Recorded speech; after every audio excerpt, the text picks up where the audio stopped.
Good morning, everyone. And that's something coming for me because this is the middle of the night for me. But as you know, being a freelancer, at least I get to set my own schedule. So I tend to work really late at night and then be a little laggard in the morning. My name, as I said before, is Douglas Welch. I have been consulting in the computer world since I was in college about 25 years ago. It was when I got to college that I had full-time access to computers for the first time and went, you know, I actually can tell people how to use these things. And so from that point forward, I've always been interested in technology and computers and all sorts of technologies. When the internet came along, of course, I immediately dove in and have really spent most of my life and my career investigating new opportunities. Linda asked me to come in and talk about blogging today. I'm also a podcaster, as I mentioned earlier, which is creating audio and video content for the internet.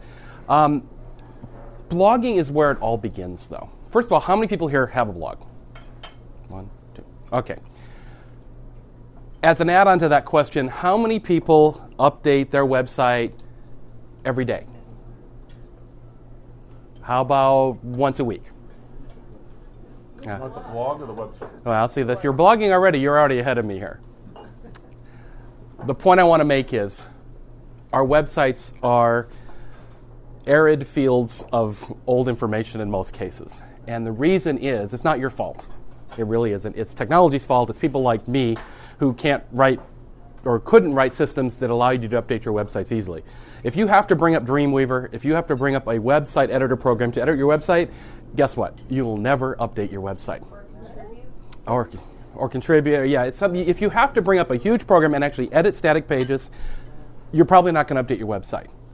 Simply because it's too difficult for your average person. Obviously, you're not the average. You're obviously got a little more tech going on. Frankly, even when I was doing my website as static pages, I didn't update it that often because it was a hassle. I actually created, before blogging existed, before the technology existed, I actually created a little way using a text file that I could edit the text file and it would slurp it in to the page. So I didn't have to edit the whole page. I could just edit the little text file and it would, update it that way. Blogging is, at its very heart, a website like every other website. Google's a website. My website's a website. Your website's a website. A blog is just simply one way of presenting a website. Okay, it's a website, but easier. That's what I try to tell everyone about it. The fact is, with a blog, I often describe a blog as being like a piece of boilerplate letterhead, where you have the company name, your logo, the address, all printed, and then you print on that letterhead. A blog is very similar, but for your website.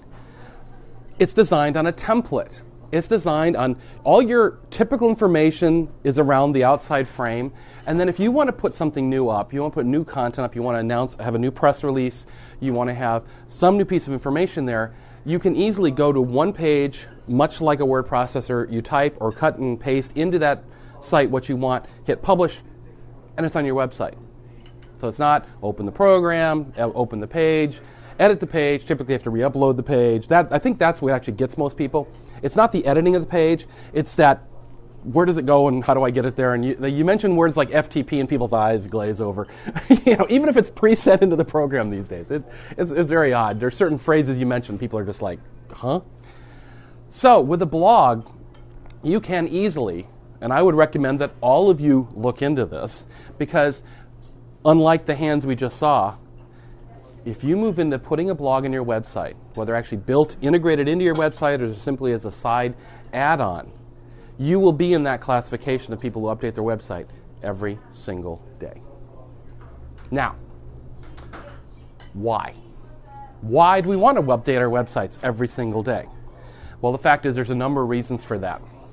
First and foremost is, if you haven't realized it already, most of the hits to your website today do not come from people sitting down at their computer and typing in www.blah return. If you're like me and like most people, 90% plus of the hits of the people who come to your website come there through a search engine.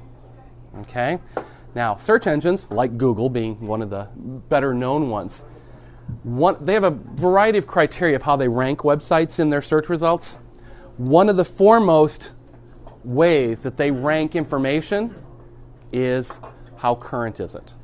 How new is it? And how often is it updated? Well, guess what? Blogs give you a way to feed these search engines a constant stream of new information that's constantly being updated. And the more you update your blogs, the more often the Google search bot will come through your website and check it for new information.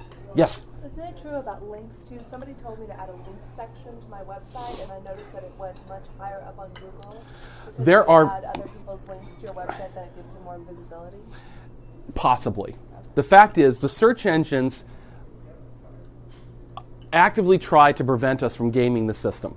And so they hide their algorithms, the way they rank people, inside a black box.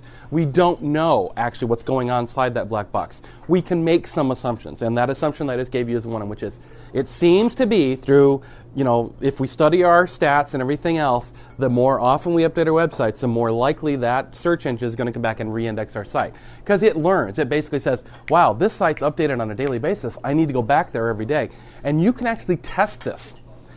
You may know that there are ways of putting in searches in Google. There's a system called Google Alerts where you can actually put in a vanity search and say, put in your company name, put in your personal name, whatever. You'll actually see then, when you post something, you'll see an alert come back once Google has indexed that site.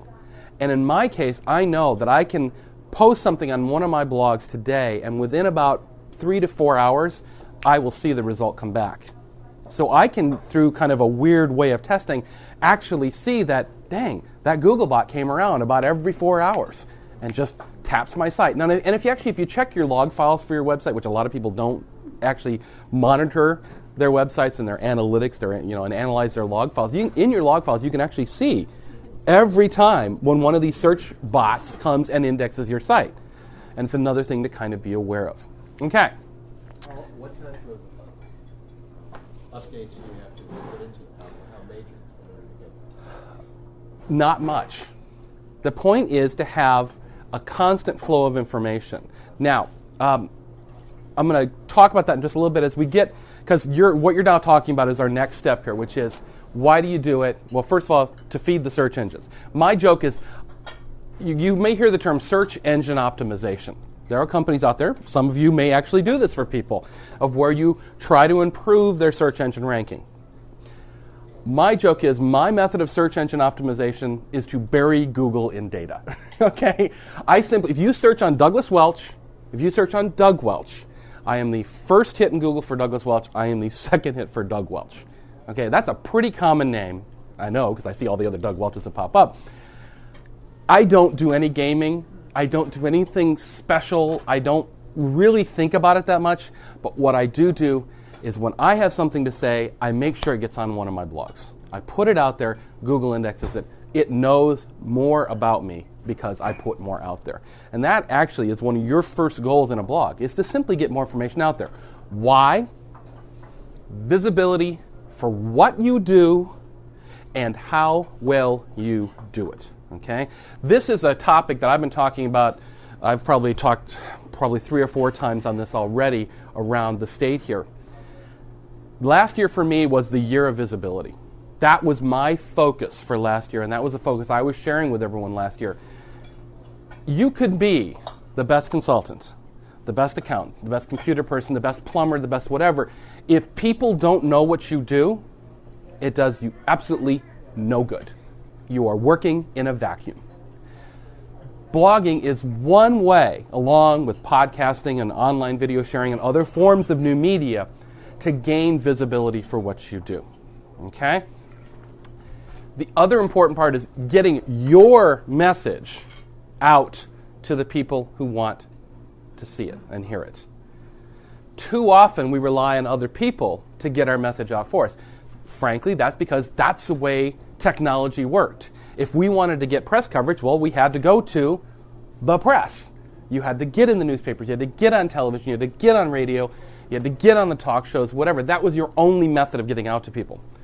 For the first time ever in the history of media as we know it, since, cuneiform tablets said, Joe is a favorite of the king today or whatever, we now have the ability to take our message directly to the people who want to hear it. Okay? We talk about advertising a lot in the podcasting world and the blogging world and the web world. And I often use the analogy of if you have an alpaca farm up in Northern California and you make the world's best, finest alpaca yarns, where should you be spending your advertising dollars? Are you going to spend your advertising dollars during CSI at 9 o'clock on CBS, where less than 1% of the audience wants to hear your message? Or are you better off advertising on a knitting blog or a knitting podcast, of which there are probably at least 35 of them at last count that I saw in the iTunes directory, where 99% of people want to hear your message? That's what the power of blogging, the power of websites, the power of new media brings to you. It's talking to the people who want to hear your message. In fact, through the search engines, they're seeking you out. They're coming to your site saying, oh, they do accounting consulting. They do computer consulting. They do life coaching. Through a search engine, they found your website. Well, the trouble is, your website has to be out there telling people that's what you do, so that the search engine finds you and presents your results to these people so that they can then come to your website. Is that clear to everybody? Okay. What do you blog? Now to come back to your question. What do you blog? It sounds ridiculous. It sounds a little silly. The fact is, everything. And by that I mean everything that means something to your clients. Now, first of all, one of the craziest rules about the internet, which goes totally against modern mainstream mass media, is you actually have no idea who your audience is. Okay? You may say, oh, I'm going to target males 25 to 35 who with this much income. It doesn't really matter, because these days, outside of mass media, your audience has to find you. Going back to the search engines again. It's your job to put stuff out there so that people can stumble upon you. And there's actually a website called Stumble Upon You may have played around with a little bit. It is by putting your information out there that you allow people to stumble upon you. You want to get your message out there so that when people are searching on accounting, up you pop. When they're talking to a friend, the friend will say, oh, here's a great website I found about that, and pass on along. Okay? In a lot of cases,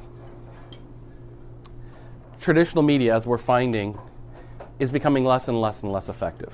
The fact is, you can only shout at people so long and so loud before they tune out. I talk to advertising executives and advertising people, and even they admit they tune out advertising. It's because we are simply inundated with it. It has gotten to such a level that we just tune it out. What we want is the information we want when we want it. Yes, ma'am? I have a question. Seth Godin says that people they don't want email anymore. They want me-mail. Yes. So that's why I started a blog. I used to push out an e-letter to people to say, here's what I have to say. But I don't want that anymore, so why should I use that as a mechanism to get visible? Exactly. So what do you think about that? Should we do e-letters and push out email, or should we move forward to... Email is still really important. And despite what you hear about spam, and granted, spam is a huge problem, and we all hate it beyond that, and you don't want to be a spammer, by the way. If you think something might be perceived as spam, it is. Okay? I don't care if you say, I'll never send you this message again, but no, that's spam. Sorry, moving on. Ding, ring the bell, you're out. Okay? I thought email was dead myself. I thought it was kind of, as a way of reaching people, I thought it was a little outdated because of spam and other issues. But my sister runs a computer consultancy in the Coachella Valley, and she started doing some email campaigns with people out there. And what we've actually realized is email campaigns are very effective if you're talking to people who want to hear your message. Seth Godin's big thing, and one of his first big books was permission marketing. Your goal in having a blog and having a podcast and having a website is to gain people's permission to speak to them on a regular basis. This does not mean spamming them and hoping that they read your message. This means getting their permission. Now, one of the adjuncts of a blog is there's this thing called an RSS feed. Have people heard of RSS feeds? It's basically a machine-readable version of your website, of your blog. that automatically gets updated that people can then subscribe to in an RSS reader. Sort of looks like an email program. It's an RSS reader that will then tell them whenever you publish something new. Okay? They don't have to come to your website saying, is there new information? Is there new information? Is there new information? It comes to them. What that means is that's one way for them to give their permission to you for you to come into their life whenever you have anything interesting to say. Which I always add on, please make sure you have something interesting to say. Okay? And that's actually less of a criteria, less of a stumbling block than you might think. To come back to what do you blog? A lot of the pushback I get on blogging from people is, it's too much work. I can't add all that work. Oh my God, I got to update every day. I can't do that. That's too much extra work. And I tell them, it isn't extra work. Your goal is to simply capture what you're already doing. The fact is, each and every one of us creates content every single hour of every single day. The trouble is, for most of that content, we throw it away. We don't capture it. We don't sit down and write a 4 or 5 sentence paragraph of, wow, I had this problem and this is how I solved it, and post it to the blog. It just evaporates. And so this is why people think, oh gosh, it's so much extra work. I have to sit down and look at the blank page and write, which, probably secondary to standing up in front of people is one of the biggest fears that a lot of people have. What do you mean I got to write? I got to write a paragraph. Oh my God, I can't do that. The fact is you're already doing it. What you need to do is capture it. And that means capturing a 4 to 5, 6 sentence paragraph of how you solved a particular problem you were faced with today. How you addressed a particular issue for a client. Your take, the other thing great about blogs is you should be reading other blogs as well, which a lot of you probably are. Whether you realize you're reading a blog or not, you probably are. One of the great things you can do is what we call reblog. And that doesn't mean simply just putting that blog post on your blog and saying, hey, isn't this neat? I don't care necessarily about that blog post you're putting up there. Yes, the information is interesting. The reason you put it on your blog is to give me your take on that information. Taking a news story of the day and giving me your unique thoughts and ideas about that topic. If you look at my blogs, you'll often see I do tend to reblog fairly frequently.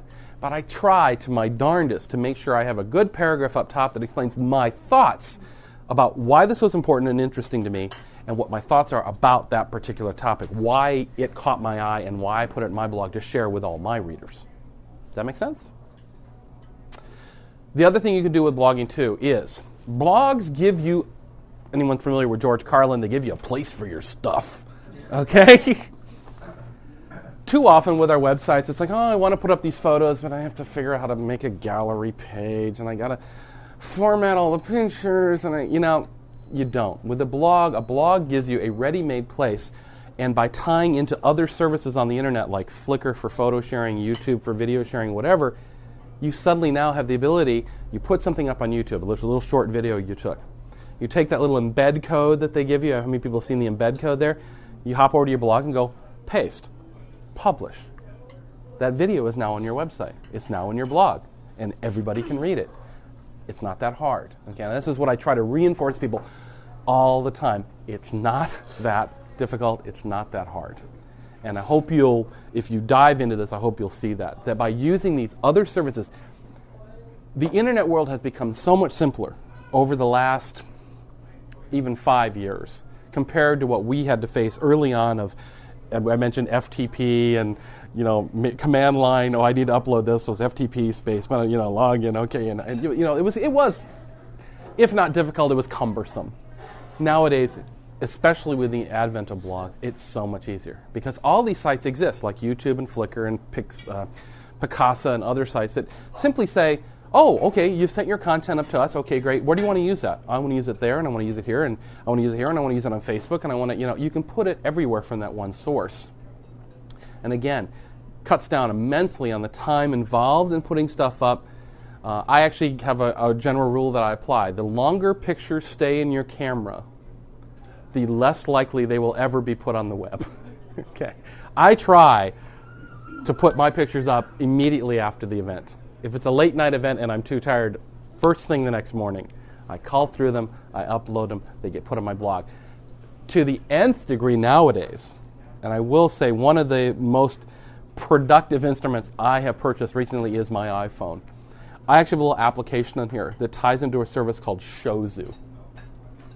I can go to Shozu, and I've gone to Shozu and I said, Shozu, I have a Flickr account, I have a Facebook account, I have a Twitter account, I have a blog, I have all these sites. I can literally, and I'm going to do it if it'll speed up, come on. I'm going to say, okay, let's take a picture. Take a photo. There we go. Everyone smile. Here we go. Everyone smile. 1, 2, 3. Okay, so I took the photo. It says, yeah, that looks good. Use photo. It allows me to title it, allows me to describe it, put links in, whatever I want to do to it. When I say, okay, I'm done with this, it's automatically going to put it on my blog, my personal blog. It's automatically going to send it to Facebook. It's automatically going to upload it to Flickr. It's automatically going to Twitter out that I just took a picture. Okay? Gosh, it's so hard to update your blog, isn't it? And that's an iPhone application? It's an iPhone application. It works with other phones as well, even standard flip phones. Shozu, SHOZU.com. And there are others that do this. There's another one called Pixel Pipe. SHO. ZU. This is the type of thing, once you have a blog set up, you can start to use tools like this, either from your PC, from your standard flip phone, from your smartphone or whatever. Let me see, IMC. What if you don't have an iPhone? Well, it works with standard flip phones. If you have a most everybody has a camera phone. This is the first phone I ever bought. Every phone I had prior to this was a standard free, what do you got for free, okay? That's the phones we used, and that's the phone my wife still uses. Still has a camera, and her camera on this new phone is even better than the one you used to have. So they have an application. You actually go to m.shozu.com on your normal phone, take a picture, send it to Shozu, and it will show up just like I'm doing here. IMC SoCal meeting, okay? And I say save, I have a question. and I say send. Yes? On blogging, like for example, on my website, which I update pretty regularly, it's very easy to update. If I want to do a page called blogging, is that better or worse than doing blogging like in a set format? I mean, Oh, great. Thank you. I'll pay you later for the segue, because that's exactly where we're going. That's exactly where we're going. Yes, she said she has a site where she goes in and she actually does update her website. She's one of the few people who does. And she was asking, well, how do I integrate a blog? If I want to do a blog, how do I integrate it into my website? First, that picture is up, by the way. It's done. And I'm not on Wi-Fi or anything. That was just 3G, the data network, so it's gone. There are many ways to integrate a blog into your website. First of all, the power is in the doing. It matters little how you start blogging. It matters much more that you blog. That make sense? That said, there are several ways of doing this. In some cases, let's see here. Yes, ma'am. One thing, everything you're saying is absolutely excellent. The part the consultants have to consider very seriously is what you put up there represents your work and your value. And so what you're saying I support. As I've been taking notes here, I've been thinking to myself, in some cases for consultants, if they are not particularly techy, their time is more valuable to work with a client than it is to do themselves, and they need to find folk to do this. But your image that you put up and your branding that you put up in your blog is vitally important. And a lot of people are overlooking this right now. They're wanting to give $2 million proposal to get work. People look at their blog and go, I don't think it's got the value I want. Part of the issue is, first of all, if you... Am I not right? Yes. If you have more clients than you can possibly deal with, don't worry about it. Okay? Now, how many of us have more clients than we can actually deal with? Yeah, that's what I thought. Okay, so that's where the visibility comes in. The fact is, this is your face to the world. yes, you do need to think about the face you present to the world. Now, what I will say, though, and I have to deal with this with podcasters and video people a lot, is the P word comes up, perfection. They want it to be perfect before it ever sees the light of day. It will never be perfect. We all know perfect does not exist. It's a great goal. It's a great brass ring out there that we constantly keep grabbing for. We're never going to get there. And unfortunately, what happens is in reaching for that brass ring all the time, they never do anything. They totally abandon all the benefits they might get from all forms of new media, whether it's blogging or podcasting, whatever, waiting for perfection. And I always say, I have a theater degree.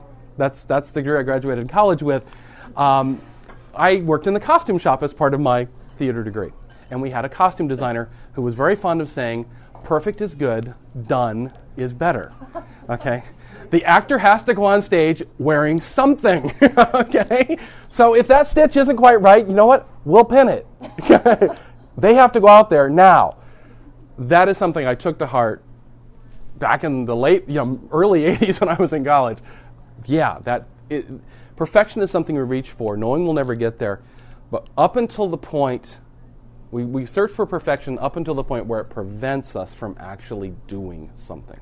So that is the balance you have to strike. You have to find that balance of, it's not perfect, but it's good enough. It presents my ideas clearly enough, and to just try to avoid the analysis paralysis of, it's not good enough, it's not good enough, and work around that, because that's a very common problem that we run into. And I have a question here, and then I'll get right back to you. Yes? Really quick question. Now, when you're talking about blogging, I know I've read a lot of other people's blogs. Are you better to have, like you said, a quick problem-solving thing each day, 3 sentences, or are you better to do like with a newsletter where you actually write something more along the lines of a paragraph or a short article? Yes. Yes, that's the trouble. The answer is yes, you want to do all of those. And that comes more from your own personal style. Some people are better at writing long pieces, some people are better at writing small pieces.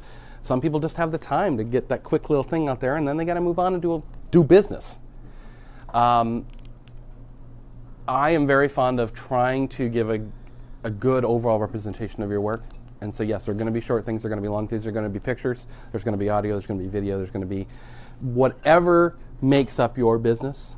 And remember, for a lot of us who are consultants, we are our business, and we can go into a whole aspect about how much personal information you give as well, but there is some aspect of that as well. Yes, ma'am. Yes. That's okay. Okay, great. Yeah. I, as a marketing consultant, over the past few years, have set up maybe 3 or 4 blogs on client sites. And what disappointed me is I went back months later, and the blog had just stopped short. They didn't buy into it. They put a few entries in, and then, I don't know, just couldn't maintain it. And so I started thinking that was an opportunity for a good business writer to be a blog ghostwriter and help those kind of people out. But what do you do for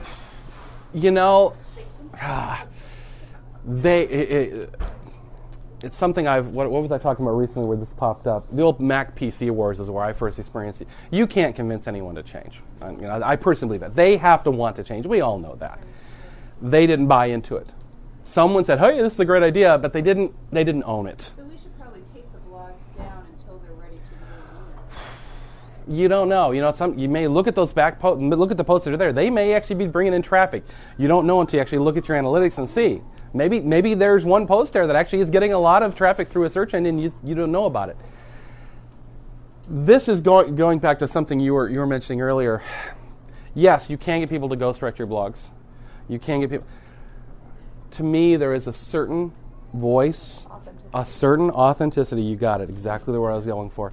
A certain authenticity that really only comes from you. If it's a standpoint of people not having time in a corporate environment or business environment, get multiple people doing it, then everyone only has to post something once a week. If you have 4 people group blogging on a blog, if you can get one of them to post each week, that's once a month. That should be doable. You also have to educate them in what I was saying earlier about what's important to blog. We underestimate the importance of our own work so much. I'll help someone with what I consider to be a very, very, very simple computer problem. But they're extremely happy with the answer I've given them. And that means, okay, if they're very happy, it's like the old letters to the editor ratio. For every letter you get, you can basically say there were 10 that wanted to be written but weren't. So gosh, there's another 10 people who are already interested in what, even though I've been doing this for 25 years. It's not that important to me, but the fact that it is important to other people. And so we really have to reach deep back into our past to the point in time where we didn't know something and remember how important that is. And this is where a blog really comes in handy. Yes, ma'am. Okay, the difference between blogging on a blogging site and on your own site. Yeah, we got to get a little distracted. First and foremost, going back to the doing is the most important part of this. Doing, the power is in the doing. I don't do websites for people.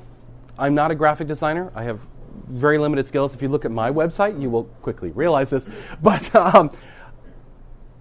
I often have people come to me with very low or no budget, who I work doing computer work with, or in this case for islandfox.org. It was a nonprofit that a friend of mine is on the board of. And they went out and got bids for a website, and the bids came back about $3,500 for a website for like 5 static pages. And the fact is that's exactly how much they had in their checking account. And so we can't do this. Well, obviously you can't do it. You can't wipe out your bank account for a website. But they needed the website to raise their visibility and to get donations to start flowing. Okay? So I said to them, I don't normally do this, but here's what I think you need to do. You need to do something. We're going to go and we're going to buy your domain name. We're going to go out and go buy islandfox.org. And we're going to point that not to a static website. We're going to point this to a blog created using a free software. A free software at, in this case, blogger.com, which is now owned by Google. Okay? Blogger was one of the first blogging services out there. I actually have 3 blogs that are still running on Blogger. We chose a template from their list of generic templates. I said it's going to cost you 5 hours of my time, about $500. By the end of the 5 hours, you're going to have a working website that you can update and move forward with. We chose a template. I put their logo in the template. I put their sidebar. I put their donation buttons, their PayPal buttons, all that on there for her. I showed her how to enter blogs, go to the blogger.com site, copy and paste, type stuff in, whatever she needed to do, how to put pictures up. At the end of the 5 hours, they had a working website. Was it perfect? Was it beautiful? Was it glossy flash animations and everything else? No. But what it was a totally it was a win of function over form. They had to have something. In this case, it was very funny. She called me back a month later and said, "We've paid for your fees." In the first month, they made over $500 in donations. Question, blogger.com, I've heard with WordPress you can easily set up an entire site, a website, Yeah. really. You can do it with both of them, actually. The other, again, perfect segues today. What is it? Let me use. Yes, the other side, the other service. Well, there's 2 parts of WordPress, and you'll hear WordPress a lot. And I actually like WordPress. I now have 2 blogs running on the WordPress platform. Do you have? Well, I have five of my own, and then I have 1 for each of the organizations I have started. So it's easy. Why wouldn't you? So first of all, there's WordPress.com. Okay, WordPress.com is a service like Blogger that you can use to create a blog, either as a standalone, just basically when someone types in your domain name, goes right to that blog, it just redirects that blog, and boom, there it is. Or you can, with both of these services, you can actually also integrate it into your website. For example, if you look at my website, you'll see welchwright.com/blog. Okay? This is a Blogger blog. In this case, it's actually sitting on my actual website. And this is one of the ways you can do that. How do you do that? You actually, there's a function on Blogger. Have you been to Blogger at all? No. Okay, there's hosting on Blogspot, which is the type where your blog actually sits out on their servers and runs off of their servers, you end up with a domain name that's like, well, in this case, let's say myword.blogspot.com. Okay. There's another option on Blogger that pretty much looks and operates the same, except at the end, when you say publish, it doesn't publish to their servers. It actually, using FTP, this file transfer protocol, it generates the pages and then physically copies them to my website and drops them in a directory, in a folder on my website. So that actually, if Blogspot is having trouble, which it can on occasion, or they're down for maintenance, my blog is still up because the files, the pages that people are accessing are actually on my website.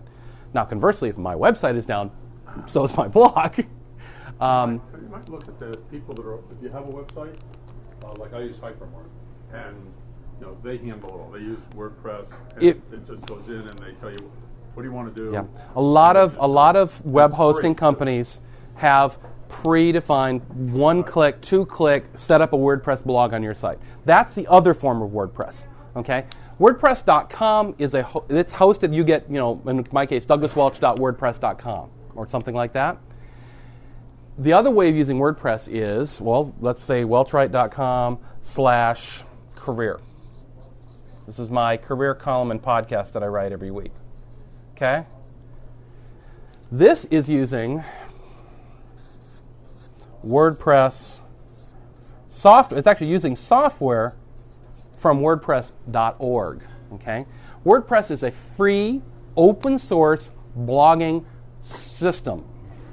You actually, if you're setting up manually, you go to WordPress.org, you download the files, you push them on your website, and you set it up. As I said, most hosts now, I'm on GoDaddy right now, there's actually a one button install that says, I want a blog using WordPress, put it in this folder, go. And it's usually included in the hosting, right? Yes, yes. That's what Yeah, you use and then make it website easy. tonight, or? Yeah, No. Look, they're all No, on top of that's Facebook. GoDaddy. That's their own service. I don't think it uses WordPress though. Yeah, you want to call. That's what I say. Call who's ever hosting. Yeah. If it's What's not your career obvious. site about? Just quickly, my career site it's a weekly column I've been writing for, I think, 12 years. It was a print column up until the beginning of this year in Computer Age magazine in San Diego, and then almost 5 years ago, when podcasting was invented, I started also doing an audio podcast every week. And it's about. It's not about interview skills and resumes and everything else, because frankly, I think there's lots of other great resources for that. I talk about making the career that you deserve. It's all about you. What do you need out of a career? I would love to get that because I actually Great. spend time on It's welchwrite.com/career, or if you go to the main Welchwrite site, you'll see all the links to all my stuff. Yes? 10-minute warning. Great. 10 minutes till I 9. have a quick question, and it may be. Go ahead. You're going to answer it, but okay, I've got all the software set up, but I noticed there's lots of tips and techniques about how do you write it and all that. And there's dozens and dozens of sites out there. I wondered if you had a recommendation about where to go to get the writing and the appearance and that kind of stuff. As far as, in writing, do you mean the content Well, or formatting and look and feel? Because there's kind of both of those, both sides of the I can handle equation. the content. I'm really looking Yeah. at there's a look and feel to blogging. Yeah. Honestly, look at the blogs you read. Okay. Look at the blogs you read and see how they format. Because you'll find some stuff that's very bare bones. Text. You'll find typically, I try to include a picture of some sort in each of my blog posts, an appropriate picture of some sort. And my thing is it's always right justified with the words wrapped around it. As far as format goes. Yes, ma'am. A question. Through my host, we set up the blog, and it was free, but it's ugly. Yep. And so I was investigating how to change that. I could choose another template, but I have to use FTP to upload it to the folder, the thing. This is why I have a job. I'm gonna- This is the FTP. I think FTP alone is why I have a career. I'm a marketing person. Yes. Doug, part of the reason I'm here this morning has to do, I think, with your second bullet, which is why people I deal with, CEOs, program manager, maybe a chief engineer, they'll never look at this sort of stuff. So I'm wondering, what is the value of this? And not just a question to you, but to the rest of you also. What do you find as the value, particularly for high-level decision makers? Well, I would dispute that a CEO or a high-level decision maker is not going to see a blog. Me too. Because going back to what I said about 15 minutes ago, you actually don't know who your audience is. The fact is, internet is so ubiquitous now, and especially you were talking earlier about how the millennials they're going to be the driving force. You know what? Yeah, for a 65, 70-year-old CEO, they're not going to see this. A 50-year-old CEO is going to be looking at blogs. They're going to be reading blogs, whether it's in their own personal life or as part of the company or both.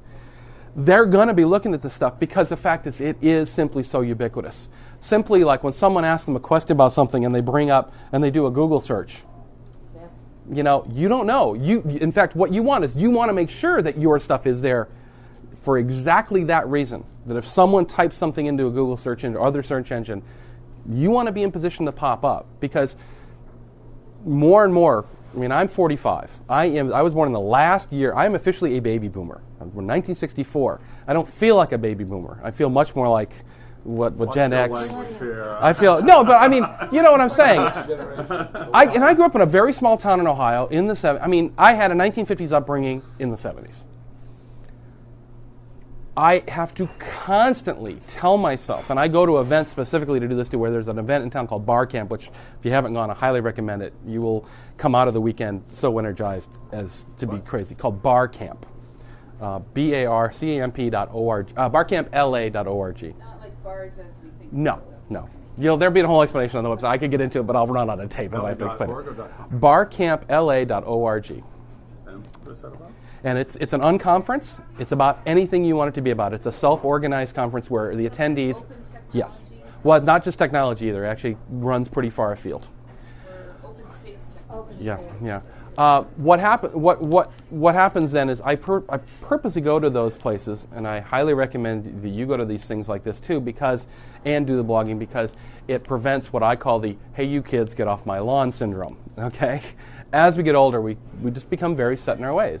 You know, and I have taken, being in part of technology, I'm sort of forced to anyway, but I have to think about stuff like that, and that's one of those things that I've thought about is, your typical 65 to 70-year-old CEO, hit or miss. Although I have a lot of elderly clients, elderly, I shouldn't say that. I do have elderly clients. I have clients in their 90s, which I would consider elderly. I have a lot of older clients, and I'm amazed at what they do with their computers every day. And typically it's something where the family lives far away and they've started Skype and all of a sudden they're doing video conferences and it's like, you've never even typed before and you're doing all this stuff. And they feel the same way. But they want to see their grandkids. So they have a need. They have a need. And that is what's happening more and more, is the younger these CEOs get, the more they've been exposed to it, the more ubiquitous the technology is. And they are, in a lot of cases, actually, if not reading blogs themselves, they're using search engines to find blogs, and you want to be there. Yes? I think there's one other side of this, too. You were talking about somebody, let's say, in their 50s. If they're going to be, especially in this economic situation right now, if they're going to be aggressive with their company, forget about what they look at. They're going to have people they trust in their organizations in their 30s that are doing this and passing it on to them. Well, and that goes back again to our whole thing about grabbing content. And that content happens at all levels. And I would say in regards to the image you're presenting, you'll want an editor. You'll want someone. That's my point. Yeah, you want someone kind of if it's a group blog, you're going to want someone kind of riding herd on the whole thing. Mm-hmm. You don't want to have too heavy of a hand, though. I will say that. You have to have a very light hand, but you do just want someone making sure there's typos and other things in there, just kind of with a gentle hand guiding the process. But yes, if you have these younger people in your businesses, you should be capturing information because what the fact is, the information they're creating is at the cutting edge. You may have started the business 20 years ago. Business has changed a lot in that time. You have changed along with it, but the fact that these people are seeing it with fresh eyes, and there's some insights that they have that we don't have because